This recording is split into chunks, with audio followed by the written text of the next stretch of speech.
Well, it finally happened. That is right. The 76ers have won a game here in Las Vegas Summer League. It feels like it's been years since we saw the Sixers win a game, but they did it tonight. VJ Edgecombe makes his return to the floor.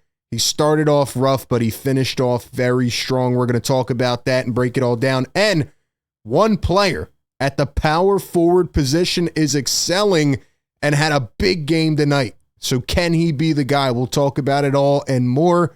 But welcome in to Philly Take with RB. It is almost 11 p.m. at night, and we are reacting to and breaking down a Summer League game. That is how crazy we are about this basketball team. I'll be honest, I'm still down from the news that emerged yesterday about Paul George. If you haven't seen my reaction and thoughts on that, go check it out from last night. But Paul George will be reevaluated before training camp. He had a knee procedure done, and the vibes just weren't high today. So the basketball gods had to at least keep us at surface level, and they decide to allow VJ Edgecombe to return from injury tonight. Good to see him back out on the floor, and VJ helps lead the Sixers to a win. But if you watched the first half of this game and you saw this stat line here, you were like, oh my gosh, this is an ugly game. Honestly, the first 3 quarters of this game were very, very ugly for VJ Edgecombe, but he balled out in the fourth quarter in crunch time. He came back and he made big shots. And the biggest takeaway I have from VJ Edgecombe tonight is that he impacted the game in a multitude of ways. That's what the Sixers drafted him for. And even when his shot was not falling and he's missing, little 2-footers around the rim, and you can see he's physically and mentally frustrated in that first half, he didn't stop. He kept finding ways to impact the basketball game. And there's going to be nights where a rookie goes 0 for 7 from the field, but how do they bounce back? How do they stay mentally engaged in the game and still find little niches in the game and little ways to help impact winning? That is huge for me. And VJ Edgecombe was 0 for 7 in the first half tonight. But if you look at the final stat line, 15 points, 6 boards, 4 assists, 3 steals, 1 block. And he shot 100% from the free throw line and a +10 tonight. So this guy had a monster fourth quarter, hit a couple big threes. Like I said, he made great defensive plays all game long. And I thought his vision was definitely on the radar tonight, like the way he was finding these passing lanes and setting his boys up. I mean, let's be honest, right? I'm not taking too much or too little from Summer League. When we look at this team overall, I mean, some of the guys on the floor right now will not be here in a couple weeks, and no offense to them, but it's some of the worst basketball I've seen in a while. And we just watched the Sixers tank for literally half a season. And not to single out anybody in particular, but one guy tonight, Jalen Hood-Schifino, who was a part of the Tankathon squad, to be fair, goes 0 for 1 in 8 minutes played with 3 turnovers. Had nothing else on the floor tonight. Hunter Salas goes 1 for 5.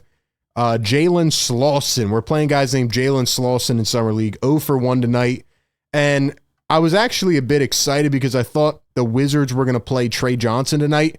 He was on the bench, didn't play. Will Riley, another guy I liked in the draft, didn't play. Bub Carrington didn't play. So when you look at all of it, man, it was just another one of those games. It feels like we still haven't had a complete matchup, whether it's the Sixers having injuries or the team they're playing. But Kiva Luma, 4 for 8 off the bench, I thought had a really good game, 12 points, 5 rebounds. And it was VJ Edgecombe. Although he went 4 for 14, finished 1 for 6 from 3, he had 15 points, 6 boards, 4 assists, 3 steals, and a block. So he found ways again to impact the game, had a nice slam. He's running the floor. Really, his first step is so quick. Like, it is blazing past everybody else. And the way he's putting it on the floor, people make all these comparisons, Oladipo, D Wade. You can see a little bit of it in there, for sure. He's got to improve the handles. He's got to improve the decision-making and the spot-up shooting. But other than that, I love the way that he makes his presence felt. Now, the other guy that we're going to talk about in a second is Johni Broome. And I want you to let me know down below, how do you feel about Johni Broome? And I know people get mad, his name's Johni. I mean, his name could probably be pronounced 4 different ways. Johnny, Janae, John A. but I will call him Johni Broome because that is his name, and I don't mean to mispronounce it.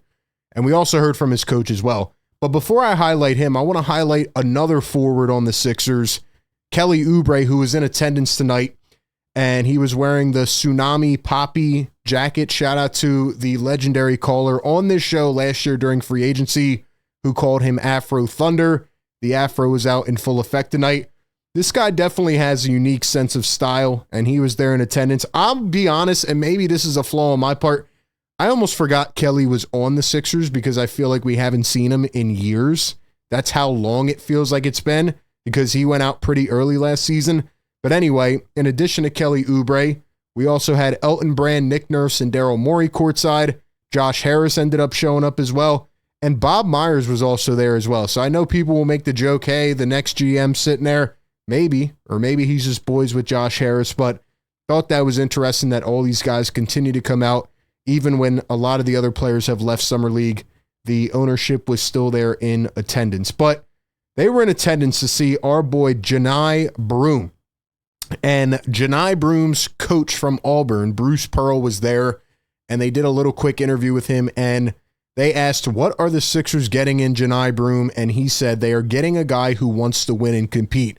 And even beyond the aggressive play and the impact of winning, right? We talked about all that in the pre-draft process.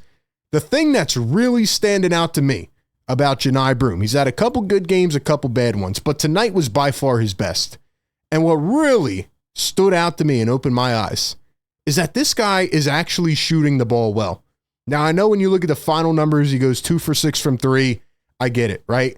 But this guy is spotting up like he is fearless, like he is comfortable shooting the three. I'm not just looking at straight production and efficiency, but his jump shot form looks pretty clean. He plays the game at his own tempo, which could be a bit of a flaw. And we'll talk about his weaknesses here in a second. But the way that he is just squaring up to the basket and letting it fly, and he looks comfortable, he looks like he's seamlessly fitting in, is a big positive for me. And the one thing I've talked about time and time again, and that I'm still worried about when it comes to rebounding on this team, is having a guy next to Joel Embiid that can just straight up grab boards, right? Go up on the glass, take some of the pressure off. I still feel like the Sixers are in a very bad situation when it comes to the power forward position. And I don't think Johni Broome can start at the 4, but if they work on a couple things here, maybe they could nurture him into that role.